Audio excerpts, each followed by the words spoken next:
Dia sebut masalah bidah, itu Wahabi. Biar dia jalan dengan Wahabi dia. Dia kata apa, biar dia terkejut dengan labu-labunya.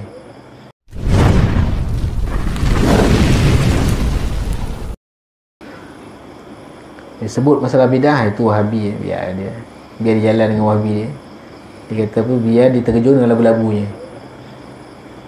Padahal dengan sunnah inilah Allah akan naikkan kamu, dengan Quran sunnah ni.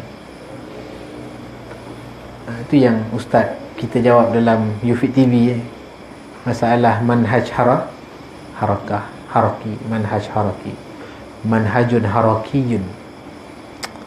Saya rasa soalan tu kan dijawab dengan jawapan yang sangat tepat. Dah tepat tu sangat lagi.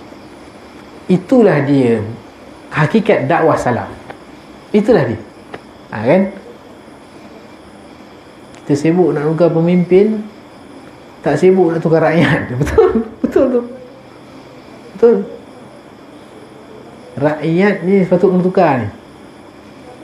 Kalau pemimpin baik pun rakyat teruk, dia kata seperti di Indonesia, letak siapa saja yang pintar, yang pandai, tapi kalau rakyatnya dari atas ke bawah risuah. Ini pun duit kopi ni takkan ada apa. Letaklah pemimpin cerdik, ada 5 profesor doktor, 5. Dia gubal undang-undang, rakyat dari atas sampai ke bawah langgar undang-undang jalan raya, pun tidak akan membawa kebaikan pada negara itu. Sebab pokok pangkal dia bukan pemimpin, pokok pangkal dia rakyat. Betul kan? Memang sangat tepat sekali. Saya Masya Allah, jazakumullah khairan kepada yang bagi viral tu. Umat Islam di Malaysia kena tengok benda tu banyak-banyak. Bukan masalah malam ni minyak naik, celaka punya pemimpin. Ini masalah tuan-tuan. Ini masalah. Kita kata kau doa pemimpin tu, sampai bila kena doakan dia? Macam tu pula. Kita tak ada bagi can punya sunnah macam mana? Sunnah itu kau punya. Sunnah itu kau jalan lah, aku tak bercampur lah. Banyak cantik muka kau. Lihat saja dalam urusan dunia, saya kata betul. Dalam urusan dunia jangan ambil urusan akidah, tauhid. Rakyat Jepun kena bom di Hiroshima, Nagasaki dengan bom Amerika yang langgar undang-undang peperangan dunia ketika itu. Dia menang.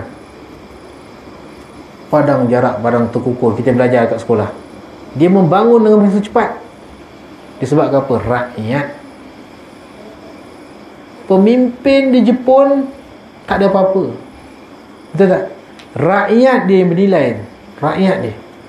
Sebab itu di Jepun naik turun jatuh pemimpin tidak memberi kesan. Sebab dia punya rakyat dia ni baca buku. Kalau beratur tu, Masya Allah, senyap.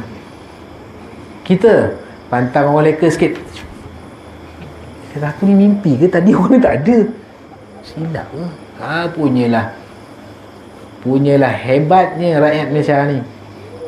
Tapi dia cerita rakyat Malaysia, tengok banyak kali benda tu. Itulah hakikat manhaj akidah salaf sunnah dia.